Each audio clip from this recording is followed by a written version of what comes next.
Entró con la seguridad de quien sabe que el mundo le pertenece. Traje oscuro hecho a medida, la corbata perfectamente anudada, un aroma a colonia que dejaba un rastro frío entre las mesas. Rodrigo Medina Garza avanzó por el comedor como quien atraviesa un escenario. El murmullo en su paso se abría y se cerraba a su alrededor.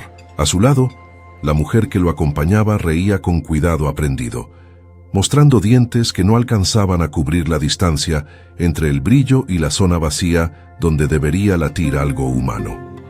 En la recepción, alguien saludó su apellido como si nombrara un contrato y no un hombre. Mariana Vega sostuvo la bandeja con la mano derecha, el borde de la porcelana rozando la palma como una promesa que debía sostener. El delantal le apretaba la cintura sobre la blusa que ocultaba el vientre todavía tímido. La tripa, apenas insinuada, era una contrapartida silenciosa al brillo del salón.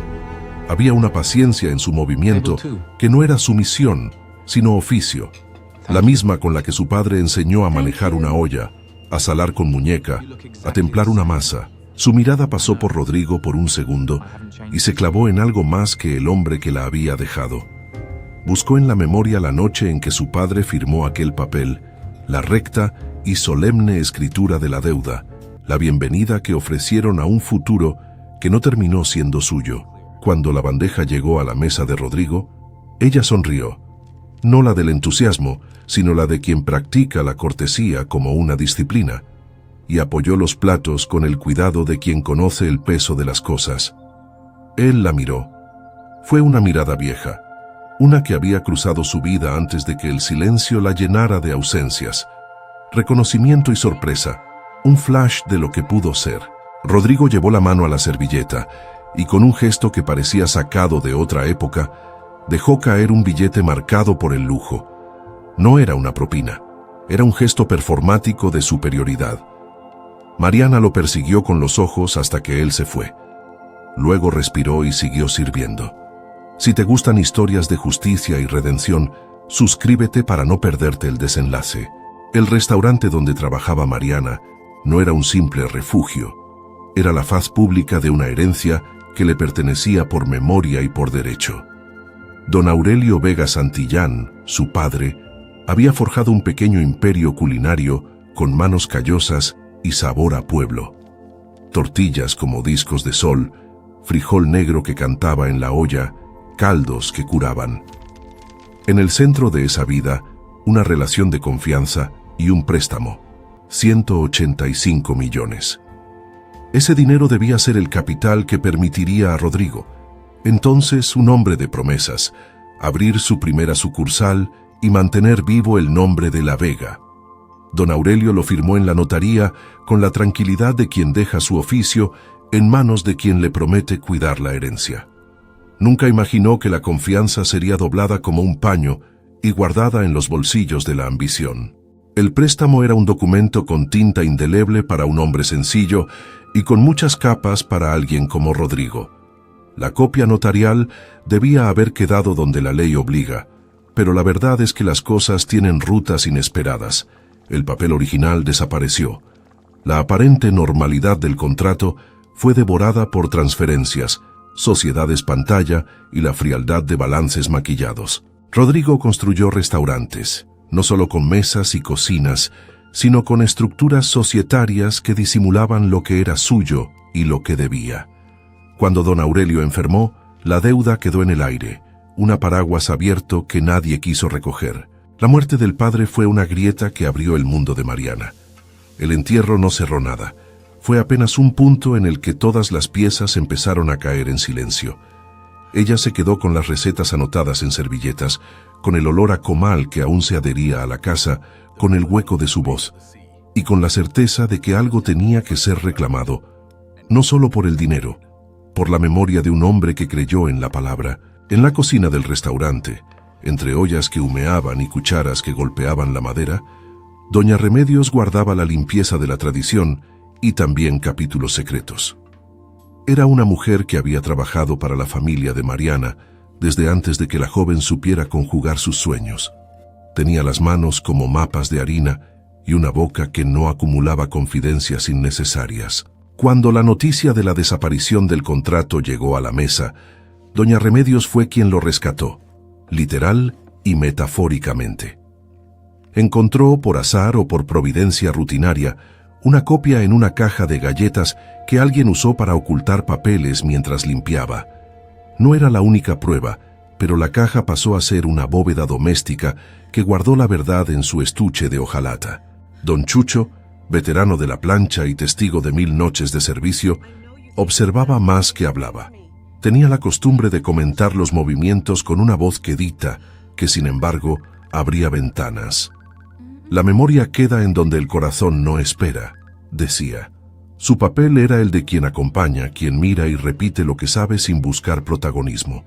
Era una especie de narrador de la cocina, el cronista de los pequeños gestos que dicen más que una prensa. La vida de Mariana se volvió práctica. Atender mesas, guardar las cuentas del negocio familiar que se había reducido a una sola sucursal, buscar clientes que todavía recordaran la sazón original. Nadie fuera de quienes la querían entendía la decisión de trabajar así, a la vista de aquel que había tomado su derecho. Para ella, la cocina era santuario y tribunal a la vez. No gritaba venganza, trabajaba, recopilaba, escuchaba. La caja de galletas no podía hablar, pero tenía testigos. Doña Remedios la custodió como quien resguarda a un niño que llora por la noche. La escondió en el hueco que hay bajo la tabla de cortar, la cubrió con harina y la protegió con la misma meticulosidad con que se envuelve una masa para que repose. Allí, junto a la copia notarial, encontraron también una vieja grabación guardada en un teléfono Nokia. No fue un hallazgo planeado, fue un accidente que parecía decidido por el azar. Un hijo del personal, limpiando un cajón para ganar unas monedas extra, dio con el aparato entre trapos y llaves. El Nokia, con su carcasa gastada, tenía un archivo de audio, una voz que conocían bien. La grabación no necesitó muchos segundos para dejar claro el peso de lo que contenía. En la voz de Rodrigo había, además de la arrogancia, momentos sin el barniz que el mundo le permitía mostrar. Sus frases, captadas en un tiempo en que creía hablar en confianza, revelaban las transferencias, las promesas incumplidas y la manera en que se había reescrito el acuerdo en su propio beneficio. No era una confesión abierta, pero sí la hoja de ruta que delineaba su operación. La memoria sonora, conservada en un aparato que muchos ya no consideraban válido, se volvió prueba por su contenido y por la cadena de custodia narrativa que doña Remedios pudo contar. ¿Cómo había llegado ahí? ¿Por quién había sido escuchada? ¿Cómo se preservó? Mariana miró el Nokia con manos que temblaban en silencio. No era una emoción de triunfo, era el reconocimiento de que su padre, aún en su ausencia, tenía la posibilidad de ser reivindicado. Ella sabía que la verdad, cuando se hace pública, puede mover hordas. También sabía que la justicia no es un acto de magia, necesita estrategia, escrutinio y el momento justo. Fue entonces que apareció Felipe Durán Olvera, un abogado joven con la brújula ética afinada y paciencia de artesano. No era el tipo que tomaba casos por el espectáculo, prefería las batallas complejas donde la razón y la persistencia daban fruto. Se acercó a Mariana por recomendación de un amigo común y por la reputación que tenía. Había defendido a trabajadores con pocos recursos y había hecho tambalear a corporaciones con argumentos sencillos y contundentes. Felipe escuchó, leyó los papeles, tomó el Nokia en su mano y por un instante dejó que la voz resonara. Sabía que allí, en ese archivo, había una válvula abierta hacia la verdad. La estrategia que Felipe propuso no fue dramática. Era una combinación de paciencia, presión pública y legalidad. Había 3 pilares que no se podían romper: la copia notarial que doña Remedios custodiaba, la grabación del Nokia y la suma de documentos que demostraran la ruta financiera por donde se fueron los recursos.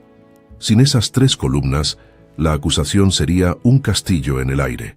Con ellas, se convertía en una verdad sólida que podía sostener un reclamo civil y atraer la atención de auditores y autoridades competentes. No fue sencillo conseguir los otros papeles. Había que seguir huellas que no aparecían en balances oficiales. Había que conversar con ex empleados, con contadores que habían visto movimientos raros y con la mujer que desde el principio había sido un nexo, Valentina Durazzo Blanco. Valentina había sido más que una sombra en la vida de Rodrigo. Era en su momento una socia informal, la dueña de empresas fachada y por un tiempo el nombre detrás de transferencias que ahora lucían sospechosas. No era fácil conseguir su cooperación, su posición era delicada y su interés estaba atado a un equilibrio interno. Pero cada personaje tiene sus grietas y en alguno de sus resquicios se guardaba una posibilidad. Mientras tanto, Rodrigo seguía su vida pública sin mayores alteraciones. Organizaba aperturas, firmaba acuerdos y se mostraba en campañas de imagen con cortesía mecánica. Sus restaurantes eran su tarjeta de presentación, arquitectura cuidada, platos que prometían experimentar y un equipo de relaciones públicas que borraba cualquier indeseable mancha. Lo que él quizás no preveía era que la cocina humilde, la memoria de su ex esposa y la lealtad de quienes la rodeaban fueran construyendo un expediente que no conocía de ostentaciones. Los meses siguientes tuvieron el ritmo de la preparación lenta, llamadas furtivas, citas en la madrugada, copias escondidas entre trapos, entrevistas con contadores temerosos. Mariana volvió a sus orígenes con más determinación que antes. Trabajaba, sí, pero también era la custodio de la verdad. Cada día, en el rincón donde don Aurelio solía poner la olla, ella albergaba la esperanza de restituir algo que ya no tendría precio alguno si sus intenciones fuesen mezquinas. Para ella era restitución de la dignidad de un hombre que creyó en la palabra. No todo era planificación fría. En esas noches, doña Remedios le preparaba a Mariana guisos con el olor a consuelo. Don Chucho le traía noticias de clientes que recordaban sus platillos. Los aliados se convertían en una red que no solo otorgaba pruebas, sino que también sostén emocional. La solidaridad entre trabajadores humildes, entre quienes conocen el valor de la mano, se volvió una fuerza que le enseñaba a Mariana que la justicia también se alimenta de afectos. Hubo, sin embargo, un episodio inquietante. Una oferta que llegó por medio de un tercero, presentada como un intento de evitar un escándalo. Una suma insignificante en comparación con lo que se reclamaba, y una proposición implícita. Aceptar silencio a cambio de una cantidad que apenas cubría la humillación. Mariana rechazó con la calma de quien conoce su valor. Fue una negativa que dijo tanto como un alegato. No era dinero lo que buscaba, era lo que representaba. Felipe lo entendió y usó esa negativa como evidencia de que su búsqueda no era económica sino moral. La integridad en ese gesto se volvió otra prueba ante quien quisiera leerla. Mientras la red de pruebas se consolidaba, Valentina empezó a moverse en un terreno ambivalente. Había actas de transferencia y correos electrónicos que la ubicaban como receptora de fondos. Ella podía haber sido la mano que validaba el desvío, pero la vida tiene maneras curiosas de empujar a las personas hacia el abismo o sacarlas de él. En un momento, después de observar el desgaste de la mentira y el ruido que empezaba a generar la posibilidad de exposición, Valentina decidió acercarse a Mariana con cautela. No fue una alianza inmediata, fue más bien el peñasco donde se mide la lealtad. Su testimonio podía arruinar a Rodrigo o convertirla en cómplice. Eligió la primera opción. El giro de Valentina no fue romántico ni teatral, fue cálculo y remordimiento, envueltos en una conversación privada. Ella aportó correos, capturas de pantalla y, sobre todo, el nombre de la cuenta que recibía las transferencias. Sus documentos trazaban la ruta con precisión. Pequeñas cantidades que se convertían en grandes por la suma de astucias contables, facturas falsas que maquillaban pagos, sociedades que solo existían en papeles. Con eso y con la grabación del Nokia, la cadena de hechos comenzó a encajar. En la cocina, mientras tanto, la vida continuaba con su pulso. Mariana sentía, en ocasiones, que el vientre le recordaba que la lucha tenía un tiempo propio. La maternidad, que no era simplemente vulnerabilidad, se transformaba en motor. Había momentos en que palpaba al niño y pensaba en don Aurelio. En otros, sentía que el niño era una promesa de continuidad, de que el legado se volvería carne. Esa certeza, La llenaba de una determinación que no era vindicta, era el instinto de proteger lo que venía detrás. Los aliados se multiplicaron. Testigos anónimos que habían trabajado en las oficinas de Rodrigo empezaron a contar lo que vieron a cambio de la seguridad de su anonimato. Un pasante, tímido y con ojos curiosos, entregó un correo que documentaba una reunión en la que se discutió cómo reconfigurar la deuda. Era poco, pero suficiente para consolidar un relato coherente. La prensa, que empieza a oler la sangre de las historias de poder, aún no había entrado con fuerza, pero era solo cuestión de tiempo. Felipe trabajó con ese ritmo de artesano: ordenar pruebas, verificar fechas, construir una narrativa que resistiera el escrutinio. Propuso que la exposición pública debía coincidir con un momento que truncara la capacidad de Rodrigo de responder con recursos: una inauguración, un evento público donde su imagen sería indispensable. Allí, en ese escenario, la verdad podía ser más rentable que el silencio. No era un acto de venganza, era pureza estratégica. La exposición en el momento en que el público y los inversionistas estuviesen reunidos obligaría a las respuestas, a la inspección y al retiro de apoyos si la estructura de sus finanzas se revelaba falible. Rodrigo no era ajeno a las tensiones, percibía sombras, movimientos que amenazaban su tranquilidad.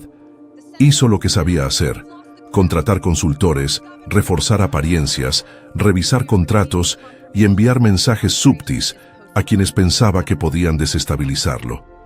En momentos, su arrogancia se tornaba miedo. En otros, su miedo se disfrazaba de indiferencia. No era un villano simplón, era alguien que había construido su imperio sobre decisiones calculadas y que ahora veía cómo las piezas que había desplazado empezaban a regresar. El conflicto empezó a tomar cuerpo en forma de fechas, de contactos y de decisiones que no tenían retorno.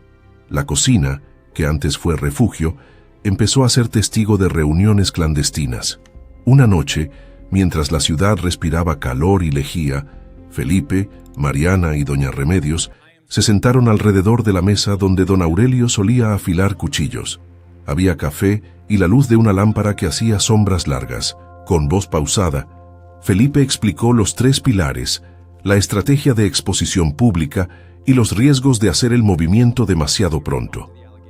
Mariana escuchó y pensó en la paciencia de su padre, en el modo en que él dejaba reposar la masa antes de hornearla.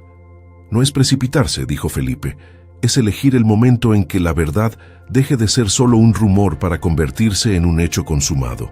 Don Chucho miró a Mariana y dijo lo que siempre decía sin pretensiones: la paciencia del fuego no quema, solo cocina.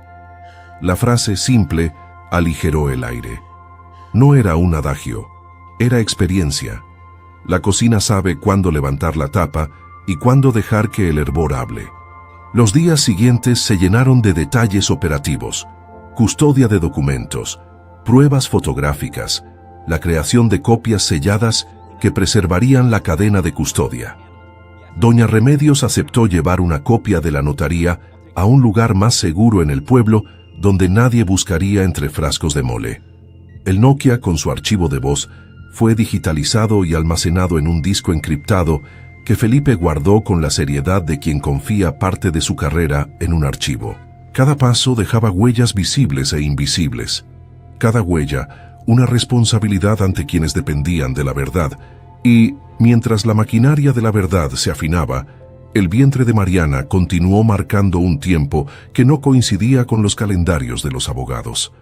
Hubo momentos de cansancio, noches en vela, pequeños dolores que le recordaban que la vida se compone de contradicciones simultáneas, la gestación de una esperanza en medio de la guerra por la memoria. En un gesto que fue tanto simbólico como práctico, Mariana comenzó a anotar las recetas de su padre en un cuaderno de tapas gastadas. Las frases de cada plato eran una forma de nombrar lo perdido y lo por recuperar. La cocina era un archivo vivo y cada receta una declaración de soberanía. Algunos días, cuando el cansancio la abrumaba, doña Remedios la rodeaba de platos calientes y palabras suaves. «Tu padre está aquí», decía, señalando la olla. Y esto es lo que él dejó: sabor y verdad. Entretanto, Rodrigo organizó la apertura de un nuevo restaurante en Monterrey. Uno de esos eventos que el mundo empresarial llama inauguración emblemática, con invitados clave, periodistas y posibles inversionistas. Para él era una fiesta del éxito, la validación pública de décadas de estrategias. Para Felipe y Mariana, la inauguración era una oportunidad. No planeaban arruinar una ceremonia por crueldad, planeaban usar el brillo contra el brillo mismo. Si la verdad se podía presentar cuando la atención del mundo estuviera concentrada en su figura, el efecto sería inmediato. Retiro de apoyos, escrutinio fiscal y el cuestionamiento público que podría abrir procesos administrativos.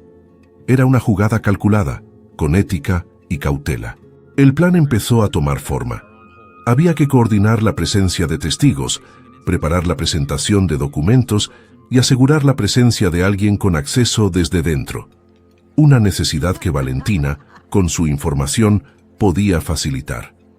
Se trazó un mapa de riesgos, la posibilidad de que Rodrigo frenara la exposición con demandas de desprestigio, la opción de que intentara comprar silencios e incluso la posibilidad de que la prensa no se interesara lo suficiente. Todo tenía que ser sólido. Felipe insistía en no improvisar. Mariana, que había aprendido a no dramatizar sin causa, sostenía la calma con una determinación que ya no era solo suya, sino colectiva. Esa noche, al salir del restaurante, mientras las luces del barrio parpadeaban y la ciudad respiraba con pereza, Mariana caminó unos pasos y vio a Rodrigo al otro lado de la avenida. Él estaba de espaldas, hablando con un hombre que parecía parte de su equipo. Por un instante, sus miradas se cruzaron. No hubo palabras. Solo fue la imagen de dos vidas que habían compartido un tiempo y ahora se miraban desde dos posiciones que no admitían retrocesos. Rodrigo apartó la vista, como quien evita una espina. Mariana siguió su camino. Era una escena pequeña, sin espectadores, pero con la tensión de una cuerda que se tensa antes de soltarse. El tiempo, sin embargo, no permitió la pausa. Se acercaba una fecha límite para consolidar las pruebas y había que elegir el día en que la verdad sería presentada. Felipe, con meticulosidad, organizó las copias de los documentos, la transcripción de la grabación y la presencia de testigos que pudieran asegurar la veracidad de los hechos. Había que trazar cada movimiento con cuidado. Si la exposición se hacía mal, podría rebotar y fortalecer a Rodrigo. Si se hacía bien, abriría una brecha que las estructuras de poder no podrían cerrar fácilmente. En la cocina, el mundo seguía siendo de ollas y cucharas. Doña Remedios y don Chucho continuaban con sus labores, pero ahora con un objetivo claro: proteger lo que había sido confiado a sus manos. Para ellos, la lealtad no era un acto heroico, sino un deber cotidiano. Sabían que su papel tendría consecuencias, pero no se detenían a medir los riesgos en términos heroicos. Simplemente actuaban. Un día, en la penumbra de la madrugada, el pasante que había sido clave para el descubrimiento volvió con más información. Una factura que mostraba pagos hacia una sociedad pantalla con domicilio en otra ciudad. Era material administrativo y pequeño, pero unido a lo demás componía un relato inapelable. La cadena empezaba a cerrarse. Felipe, tomando esa factura, pensó en la forma de presentarla sin exponer a quienes cooperaban. La prudencia debía ser tan grande como la ambición de hacer justicia. Y en medio de ese entramado, el niño del vientre de Mariana seguía creciendo como un corazón que marcaba el compás del tiempo.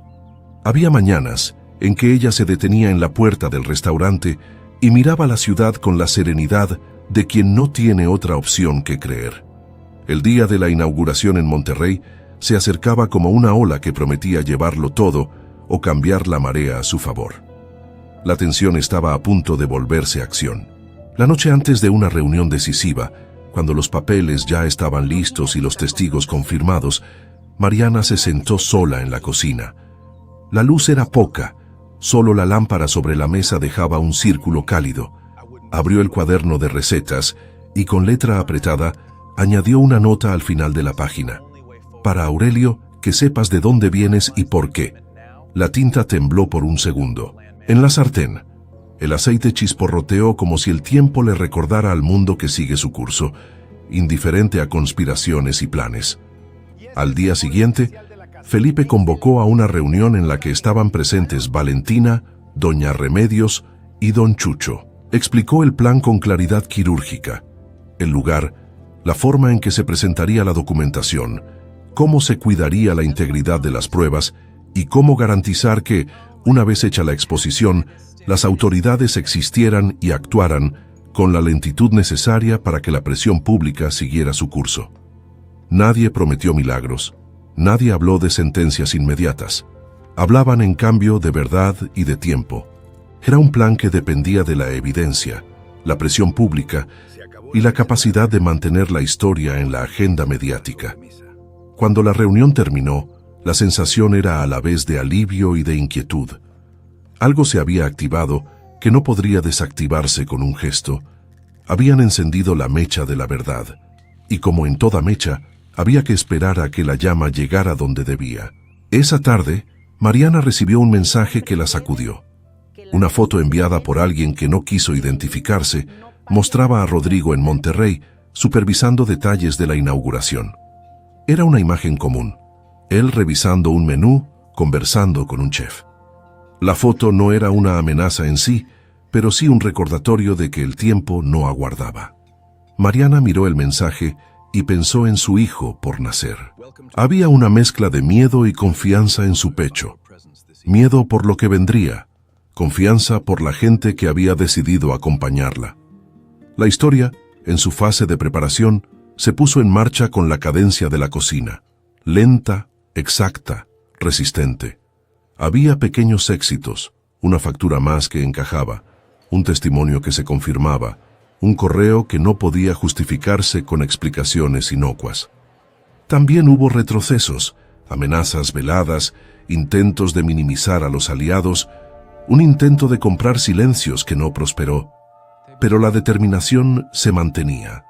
Mariana comprendía que lo que hacía era un acto de justicia y de memoria, no un acto de venganza. Y en ese matiz radicaba la fuerza de su lucha. La víspera de la inauguración, mientras la ciudad se preparaba para aplaudir la ostentación, la cocina de la Vega cerró temprano. Doña Remedios guardó las llaves con solemnidad.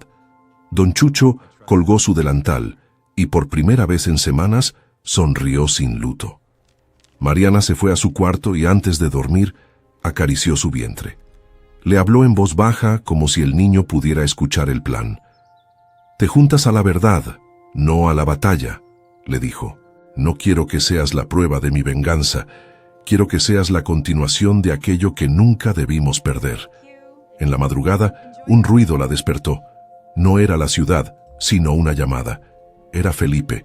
La voz sonó tranquila, pero detrás había una tensión contenida. Había una novedad. Había habido un movimiento interno.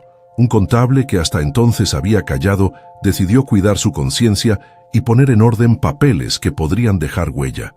Había por primera vez una opción de exponer la trama no solo con pruebas circunstanciales, sino con la hoja contable que mostraba el flujo de fondos hacia sociedades que no producían nada. La posibilidad de abultar el caso con pruebas implacables se acercaba. Mariana sintió que la ciudad se estrechaba alrededor de su vientre. Era, de nuevo, un recordatorio de que la vida crece y el pasado no muere. Y mientras las piezas se alineaban, una imagen cruzó por su mente. Rodrigo, en la calle, viendo a su hijo. No era una imagen de venganza, sino la posibilidad de un reconocimiento que el poder no puede comprar.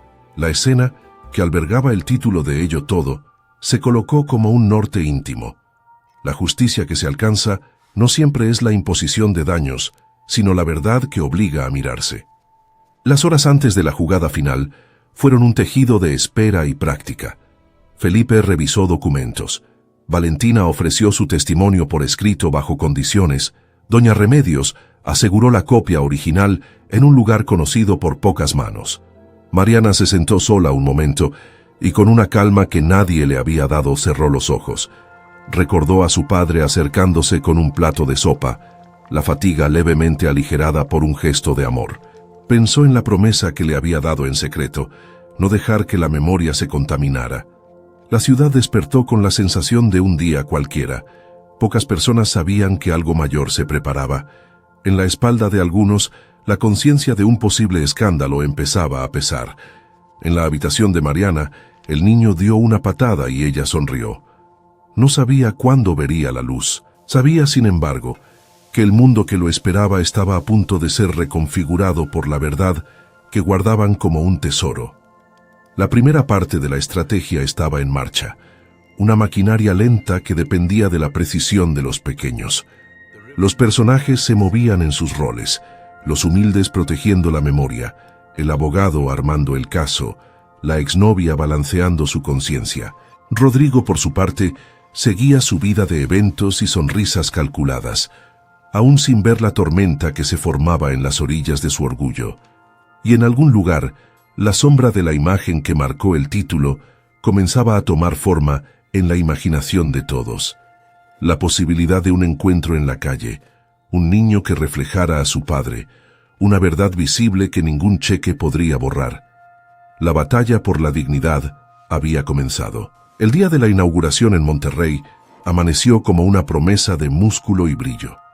Carpas blancas, mesas con manteles impolutos, luces que dibujaban la silueta de la ciudad como si fuera un colgante. Rodrigo recorrió el lugar con la seguridad de quien sabe que cada espejo está preparado para devolverle su imagen. Fotógrafos fingiendo casualidad, chefs famosos a su lado, inversores con corbatas que olían a acuerdos. Había una exactitud en su gesto, una coreografía que había repetido miles de veces. Para él aquella noche no era solo abrir otro restaurante, era sellar un relato que había construido con técnicos, abogados y una propaganda que neutralizaba preguntas incómodas. Del otro lado de la ciudad, Mariana se vistió con calma pese al torbellino que la rodeaba. Había decidido no asistir al evento. Sabía que su presencia ahí no servía a su estrategia, pero el plan, como una olla de cocido bien llevada, requería fuego y reposo. Había que dejar que la verdad se presentara con la medida exacta de su sabor. Felipe y Valentina habían acordado el momento y la forma. Don Aurelio, en su cuaderno de recetas, parecía observar con la lentitud de quien ha sabido esperar el punto justo de una salsa. La operación de Felipe no era un acto teatral, era la puesta en escena de documentos irrefutables y la coordinación con un periodista que no se dejaría comprar por titulares. Había que cuidar la cadena de custodia de cada archivo, explicar la ruta del dinero con palabras que cualquier oyente pudiera entender y disponer a testigos que no se intimidaran ante los abogados de Rodrigo. La noticia debía encender la curiosidad pública, transformar la duda en exigencia y llevar a la autoridad a actuar con los pasos que la ley permite: auditoría, congelamiento cautelar de cuentas en casos de sospecha fundada, citación de responsables y posterior investigación penal si se detectaba delito. En la mañana, Valentina cerró un acuerdo reducido de confidencialidad que le permitía entregar todo lo que tenía sin correr el riesgo de represalias inmediatas. Trajo correos, facturas, la ruta de transferencias a cuentas que no correspondían a ningún servicio real. Era papel que, al juntarlo con la copia notarial y la grabación del Nokia, dejaba pocas dudas. Había habido intención y maniobra. Felipe preparó un dossier para la prensa, otro para la fiscalía y el bancario que había accedido a revisar las transferencias. Lo que faltaba era el momento de exponerlo cuando la audiencia de Rodrigo estuviera reunida y su aparato de relaciones públicas no pudiera barrer la historia bajo la mesa. El equipo de prensa aceptó el plan. Un reportero financiero se encargaría de acudir a la inauguración con preguntas precisas, con copias del dossier en mano y con apoyo legal para que la entrega pública fuera registrable. La idea no era montar un escándalo con gritos, era dejar que la evidencia, arrojada en el lugar donde la luz pública sería más intensa, hiciera su trabajo. Si la prensa concentraba su interés, los inversionistas mirarían los números y el equilibrio de poder empezaría a ceder. Mientras tanto, la ciudad que había sido el santuario de Mariana seguía su ritmo cotidiano. Doña Remedios y don Chucho se movían como siempre, con la serenidad de quien pone la mesa con amor. pero con una tensión contenida. Sabían que podían ser el puente hacia la justicia. Habían protegido cada papel como quien guarda una herencia, y por eso, uno de los encargos de la mañana fue simple y concreto: mantener la normalidad en el restaurante que aún abría puertas, porque la vida de quienes dependían de ese lugar no podía quedar suspendida por la causa. La dignidad tenía que acompañar la estrategia. En Monterrey, Rodrigo tomó el micrófono en el montaje de luces y cámaras. Había aplausos y palabras preparadas, anécdotas de sacrificio y la acostumbrada mención a las familias que nos inspiran. Todos los gestos estaban medidos para que el mensaje único fuera de triunfo y continuidad. En la primera fila, hombres con celulares y trajes costosos aplaudían con la precisión de quienes invierten en lo que conocen. La ceremonia avanzaba según el libreto, cuando, en un pasillo cercano, un reportero financiero pidió hablar con Rodrigo. No era una pregunta casual. Llevaba en su carpeta la copia notarial, la transcripción de la grabación y un resumen de las transferencias. Y justo allí empezó a desarrollarse la escena que nadie esperaba. El reportero formuló preguntas puntuales sobre contratos, préstamos y la naturaleza de ciertos pagos. Rodrigo, con una sonrisa que siempre había servido de escudo, respondió con evasivas. Fue entonces cuando el periodista, con la tranquilidad afilada de quien trabaja con hechos, dejó sobre la mesa una copia del dossier. Las cámaras que estaban en su puesto reaccionaron al movimiento. En minutos, la inquietud se transformó en interés, y el murmullo se hizo rumor. Los organizadores intentaron minimizar. La oficina de prensa de Rodrigo envió comunicados con afirmaciones vagas y reclamaciones de difamación.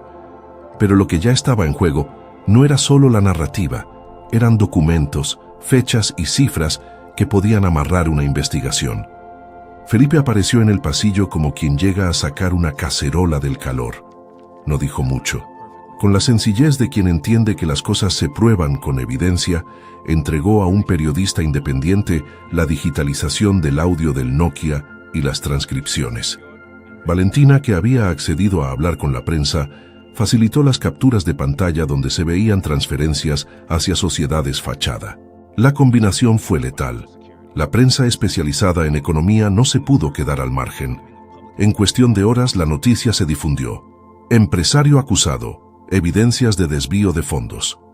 Lo que en un día ordinario sería un rumor en redes, ese día se convirtió en una pieza que reconfiguró mesas en salas de juntas y conversaciones privadas en bancos. La reacción fue en cadena. Algunos inversionistas se apartaron discretamente, otros pidieron auditorías. La oficina de un banco notificó que, ante la gravedad de las sospechas, requeriría la presentación de documentación adicional para mantener líneas de crédito. Y la autoridad fiscal, a través de una denuncia que Felipe facilitó a periodistas y a la misma fiscalía, abrió una investigación preliminar. Revisión de cuentas, solicitud de información a sociedades pantalla y, eventualmente, medidas cautelares. Nada de esto era una sentencia, pero era el inicio de un proceso que podía erosionar la estructura financiera de Rodrigo sin gritos ni violencia, con la lentitud implacable de la ley y la exposición pública. En medio de ese frenesí, Mariana sintió las primeras contracciones. No fueron golpes, sino aviso, una sucesión de molestias que le recordaron que también había una vida que demandaba urgencia fuera de lo judicial. Ella no había querido estar en Monterrey para evitar ser el foco de un espectáculo, pero la vida, siempre exigente, marcó su propio ritmo. Doña Remedios la acompañó. Felipe ofreció un contacto con una obstetra conocida. Valentina se excusó para dejar el lugar. Las prioridades se reordenaron en segundos. El caso tenía sus tiempos, pero la vida del niño tenía los suyos. La llegada al hospital fue tensa y elegante a la vez, una mezcla de vehículos que parecían proteger a quienes transportaban una esperanza y la quietud de una mujer que respiraba con la concentración de quien conoce su cuerpo. Rodrigo, por su parte, pasó de la confianza a la sorpresa airada. Su mundo de certidumbre comenzaba a agrietarse y las respuestas ya no eran fáciles de encontrar. Intentó en las horas siguientes controlar el daño con su equipo de relaciones públicas, pero la imagen pública que dominaba el día no era la que él escribía. Mientras tanto, la ciudad seguía con su ritmo habitual. Mercados, taxis, ventanas abiertas por las que se colaba el olor del café. En una sala diminuta, donde la luz era suficiente y el aroma del desinfectante se mezclaba con el de la vida que vendría, Mariana tuvo a su hijo. Fue un parto con la fuerza tranquila que ella siempre mostró. No espectáculo, no venganza, sino la llegada de alguien que sería nombre, patrimonio afectivo y memoria. Cuando el llanto del niño llenó la sala, hubo un silencio que no necesitó palabra. Era la confirmación de que, a pesar de todo, la vida seguía su curso. Lo colocaron en el pecho de Mariana, y ella lloró como solo lloran quienes han perdido y ganado a la vez. Doña Remedios murmuró una oración sin imponerse, con la ternura de quien hace caldo para curar el alma. Don Chucho, en una voz que parecía salir del horno, dijo: «Ahí está, como un trozo de pan recién horneado, humilde y perfecto». El niño abrió los ojos, y en esos ojos hubo algo que derritió los intentos de la adversidad: la continuidad. Los días que siguieron fueron el equilibrio entre la política pública y la intimidad doméstica. En la calle, los reporteros seguían la pista de los documentos. En la casa, el niño, al que Mariana había decidido llamar Aurelio, en honor a su padre, se instaló con la solemnidad de quien trae un legado. Los primeros pasos jurídicos eran prudentes pero efectivos. Abogados de Felipe presentaron demandas civiles por restitución, solicitaron medidas cautelares para preservar bienes y presentaron los elementos ante la Fiscalía para que se abriera una investigación penal por presunto fraude. No hubo sentencias fulminantes ni confiscaciones instantáneas, porque la ley no funciona con esa rapidez. Lo que hubo fue la activación de procedimientos que podrían, con el tiempo y con la presión social, conducir a sanciones. El proceso fue por naturaleza lento. Hubo audiencias preliminares, alegatos, solicitudes de información a bancos, citaciones a contadores y reuniones en despachos donde las puertas se cerraban con fuerza. Cada movimiento requería paciencia. Felipe, con su manera de artesano, trazaba la estrategia para cada etapa procesal. Su preocupación no era solo ganar un juicio, era garantizar que la restitución fuera posible y que los registros quedaran claros. Mariana, por su parte, manejó ese tiempo con la misma templanza con la que sazona una sopa: medir la sal, dejar reposar, revisar y rectificar. Valentina testificó en una sala cerrada, con la voz quebrada por la responsabilidad de su acto. Contó cómo habían funcionado las transferencias, por qué aceptó ser pieza de la maquinaria y cómo, en cierto punto, la culpa le impuso un cambio. Su testimonio fue un golpe para la defensa de Rodrigo, no porque demoliera al hombre por completo, sino porque demostró que en su círculo no todo era transparencia. Su decisión fue leída por algunos como un acto de redención propio y por otros como el ajuste de cuentas de alguien que había participado en una máquina y hoy prefería apartarse. Mientras las piezas del proceso judicial avanzaban con pasos contenidos, la comunidad que había sostenido a Mariana siguió siendo su columna vertebral. La vieja cocinera, el planchista de siempre y los empleados que quedaron lejos de los reflectores organizaron eventos de recaudación para los gastos jurídicos y para ayudar en los primeros meses al pequeño Aurelio. La prensa, sin desentenderse, empezó a contar historias de solidaridad. Clientes que volvieron a La Vega para comer un guiso y con su consumo apoyar la causa. De alguna manera, la economía del afecto ayudó a sostener la moral. El efecto en la red de inversiones de Rodrigo fue gradual pero palpable. Algunas cuentas quedaron bajo investigación, entidades financieras revisaron contratos. Algunos contratos de franquicia quedaron en pausa. No todo se destruyó, porque la ley y los mecanismos de negocio permiten defensas y negociaciones. Lo que cambió fue la geografía de lo posible. Su imagen dejó de ser un traje impoluto para transformarse en una pregunta que requería respuesta. Eso en el mundo de los negocios puede ser más dañino que una multa inmediata. En un momento clave del proceso civil, Felipe solicitó ante un juez pruebas periciales sobre el flujo de fondos y respaldó la cadena de custodia del Nokia y de la copia notarial. Las diligencias se hicieron conforme a la ley. Peritos contables revisaron movimientos, los registros bancarios fueron solicitados por vía jurídica y las transferencias a sociedades pantalla fueron trazadas. No se presentó la imagen de una justicia que castiga de inmediato, sino la de una instancia que, con paciencia y con pruebas, va armando un relato que el tribunal no puede ignorar. Rodrigo, con sus abogados, presentó defensas, alegando que había operaciones legítimas, que las facturas respondían a servicios y que la interpretación del movimiento era errónea. Fue parte del proceso, el juego de las defensas y las pruebas. La comunidad y la prensa convirtieron el caso en algo más que un escándalo. Lo transformaron en conversación sobre memoria, honor y cómo se construyen los imperios. Entrevistas con antiguos clientes de La Vega, columnas de opinión acerca de la deuda moral de la élite empresarial y reportajes sobre la vida de trabajadores que sostienen restaurantes empezaron a cortar la narrativa única de Rodrigo. La discusión dejó de ser solo económica. Tenía un componente ético que penalizaba la suplantación de confianza. Transcurrieron meses. Hubo resoluciones procesales que permitieron la recuperación parcial de activos mediante acuerdos y medidas cautelares. Algunos restaurantes fueron administrados por interventores temporales mientras se dictaban resoluciones. Otros volvieron a manos de sus legítimos dueños mediante transacciones ordenadas y supervisadas. La restitución total de lo reclamado no se dio en una sola sentencia, pero sí se avanzó hacia una reparación que incluyó pagos, la devolución de locales y la anulación de ciertos contratos firmados en condiciones dudosas. No fue una victoria absoluta, pero fue suficiente para reinstaurar en parte la obra de don Aurelio y para ofrecer una base económica de la que Mariana pudiera partir. En paralelo, la Fiscalía avanzó en la investigación penal, citaciones, declaraciones y, con el tiempo, la formulación de una imputación por fraude en agravio de particulares. No fue una condena en un día, fue la apertura de una causa que podía llevar a sanciones penales si la prueba lo demostraba.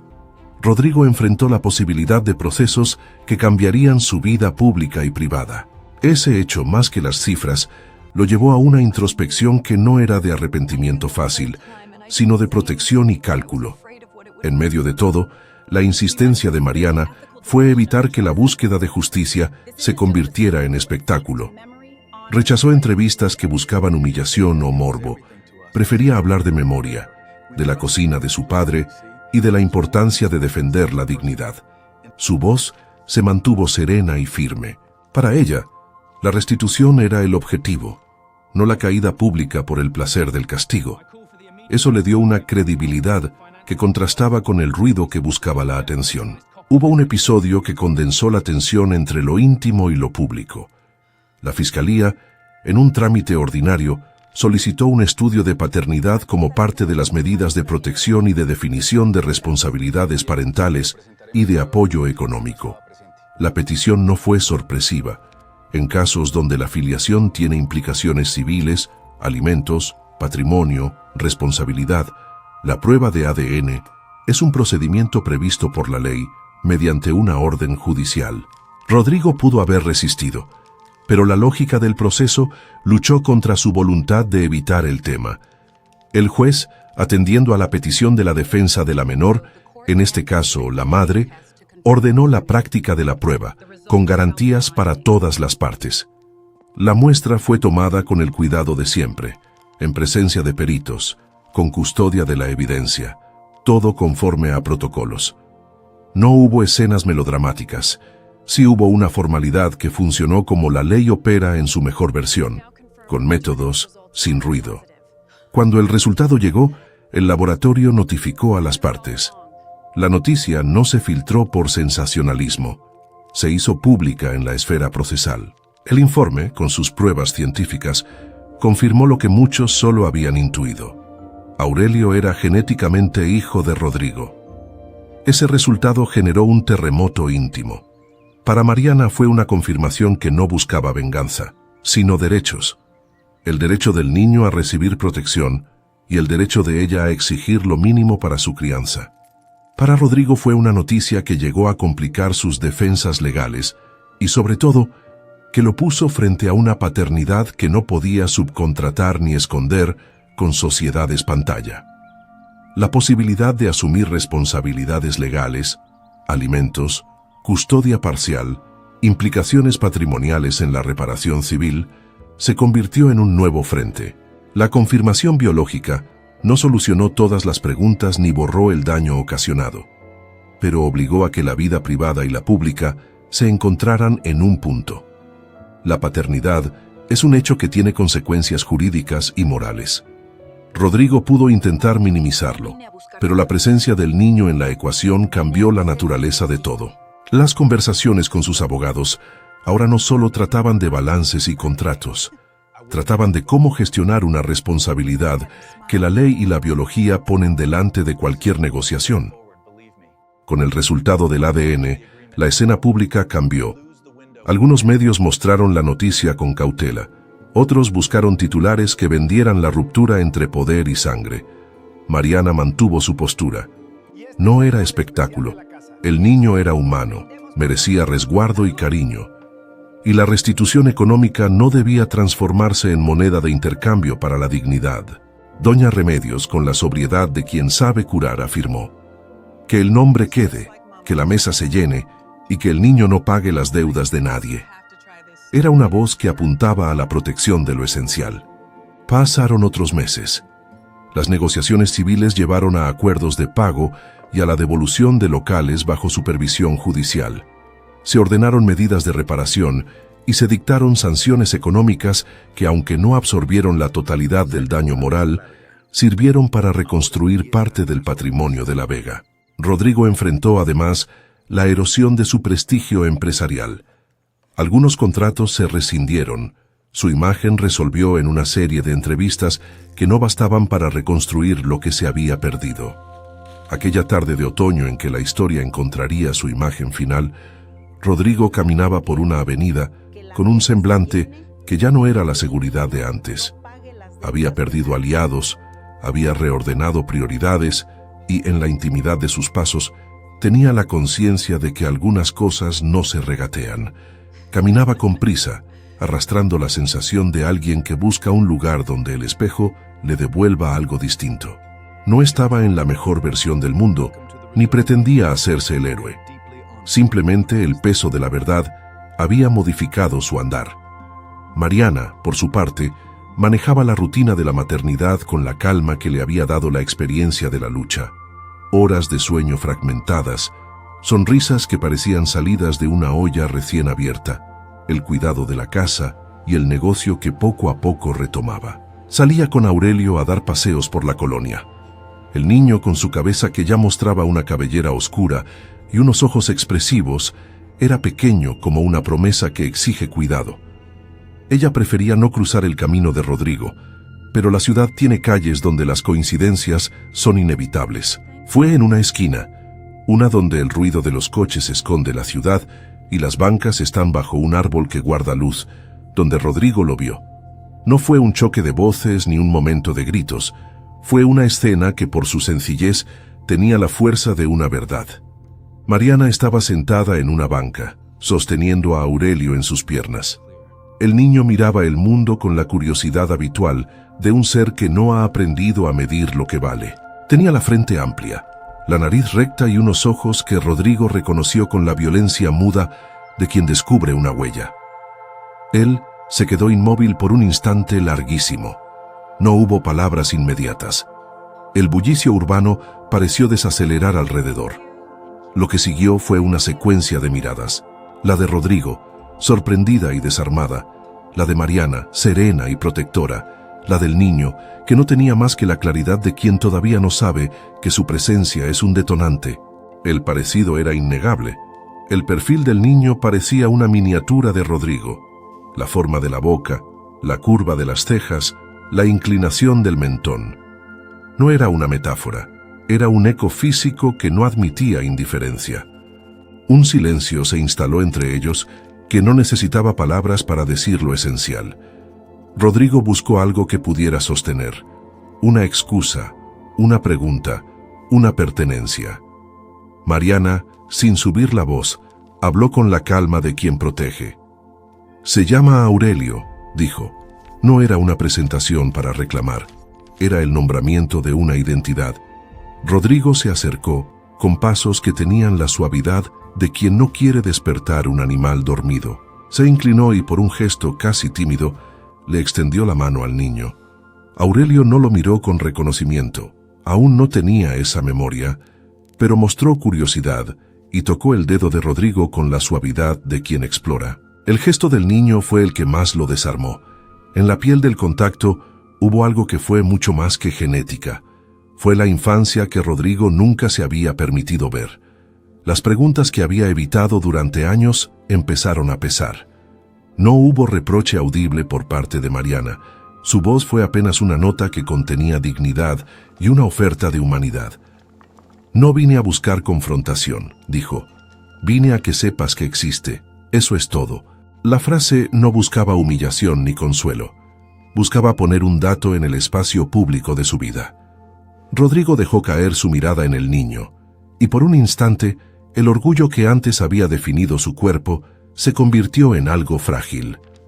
No fue arrepentimiento grandilocuente ni lágrima escandalosa. Fue la sensación de quien mira la consecuencia de sus actos y entiende que hay un corolario que no entra en balances. Se quedó en silencio, sin excusas, sin demandas. El intercambio entre ellos fue mínimo. Unas frases que no llenaron el espacio, pero que bastaron para que ambos entendieran que la vida había dispuesto algo que ni el dinero ni las estructuras podían anular. Los vecinos de la banca que observaron la escena no vieron gritos ni escándalos.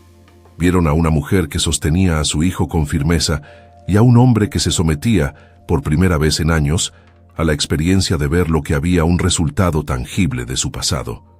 Don Chucho, que pasaba por allí sin saber que la ciudad había dispuesto una revelación, se detuvo a distancia y murmuró para sí: «La verdad, cuando llega, tiene la costumbre de quedarse a vivir en los silencios». Era la misma sabiduría de la cocina. No todo es ruido. Algunas verdades se comen con paciencia. Antes de irse, Rodrigo habló con Mariana en voz baja. No fueron promesas espectaculares, no era el momento.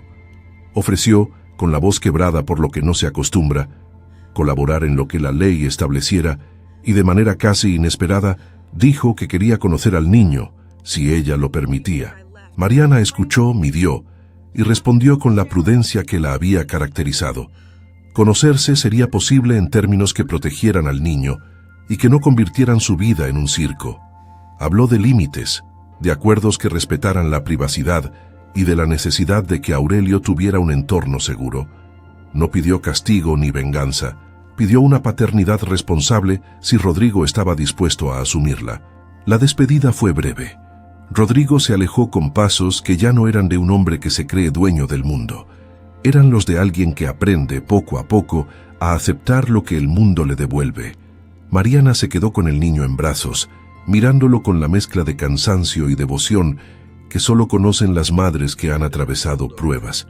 Don Chucho, que había observado la escena como quien lee una buena receta, dejó escapar una sonrisa amarga y una frase simple: «Se acabó la mesa larga, ahora empieza la sobremesa». El epílogo de ese encuentro fue un signo de lo que la historia había buscado. No la ruina pública fácil ni la exaltación del castigo, sino la recomposición lenta de lo que había sido arrebatado. La restitución, en los meses siguientes, tomó forma en acuerdos que permitieron a Mariana recuperar locales y un capital básico. La justicia penal siguió su cauce y las investigaciones continuaron, con eventuales audiencias y probables consecuencias para quienes habían cometido delitos. Rodrigo enfrentó un proceso que lo obligó a pagar, a asumir responsabilidades y quizás a reconfigurar su vida en torno a una paternidad que le sería imposible negar. La ciudad que había sido testigo de la traición ahora celebraba la cocina que volvía a latir. La Vega reabrió con un equipo que mezclaba lo viejo y lo nuevo. Recetas de don Aurelio en el menú, manos hábiles en la cocina y un comedor que supo que la dignidad no se compra con cheques. Doña Remedios siguió siendo la guardiana de los saberes. Don Chucho continuó narrando en voz baja lo que la ciudad no debía olvidar. La solidaridad que había sostenido la verdad se transformó en clientela, en historias compartidas y en el calor de una comunidad que recuperó su orgullo. Aurelio creció entre platos y canciones familiares, con la presencia prudente de un padre que, con el tiempo, participó en su vida con límites y responsabilidades adquiridas por ley y por voluntad. Su imagen en la calle, aquel día en la banca, quedó como la escena pública que marcó la ruptura entre la impunidad y la necesidad de afrontar consecuencias. Para Rodrigo, la visión de su hijo, idéntico en rasgos y en la curiosidad, fue una condena íntima que lo llevó a replantear prioridades. No hubo redención mágica. Hubo consecuencias y oportunidades para enmendar que solo el tiempo y la responsabilidad podían demostrar. Mariana supo que la lucha no había terminado, pero que había logrado algo esencial: devolver el nombre y la dignidad de su padre a la mesa. La justicia había tardado, pero había llegado en la forma que la ley permite. No celebró la caída de nadie. Celebró la restauración de lo que fue y la posibilidad de construir un futuro donde su hijo pudiera conocer su origen sin que la memoria de su padre fuera un silencio robado. En su cocina, la olla siempre tuvo sitio para el consuelo y la memoria. Allí, entre el olor a comal y el sonido de las cucharas, Mariana enseñó a Aurelio que la vida es un tejido de sabores y decisiones, que se defiende con manos, que se recupera con paciencia y que la dignidad, como la masa bien trabajada, no se rompe sin que se note. Si esta historia te conmovió, comparte y cuéntanos en los comentarios qué harías en su lugar. Y si quieres seguir viendo relatos de justicia y redención, suscríbete para no perder las próximas historias.